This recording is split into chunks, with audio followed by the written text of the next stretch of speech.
হজম শক্তি বাড়ানোর প্রাকৃতিক 10টি উপায়। ১. প্রতিদিন সকালে কুসুম গরম পানি পান করলে হজম প্রক্রিয়া সক্রিয় হয় এবং পাকস্থলীর অ্যাসিড ব্যালেন্স ঠিক থাকে। নাম্বার ২. খাবারের সঙ্গে আদা, জিরা, গোলমরিচ ও ধনে ব্যবহার করলে পাচনতন্ত্রের এনজাইম উৎপাদন বাড়ে এবং হজমশক্তি উন্নত হয়। ৩. প্রতিদিন কমপক্ষে ২ লিটার পরিমাণ পানি পান করলে অন্ত্রের কার্যকারিতা ভালো থাকে এবং কোষ্ঠকাঠিন্য দূর হয়।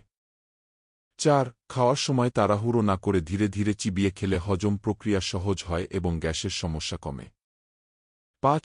টক দই বা ফার্মেন্টেড খাবার খেলে অন্ত্রে উপকারী ব্যাকটেরিয়া বৃদ্ধি পায়, যা হজমশক্তি উন্নত করতে সাহায্য করে।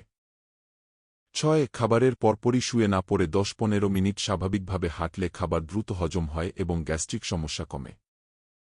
৭. প্রতিদিন কিছু সময় ইয়োগা বা স্ট্রেচিং করলে অন্ত্রের সঞ্চালন ঠিক থাকে এবং হজম প্রক্রিয়া দ্রুত হয়।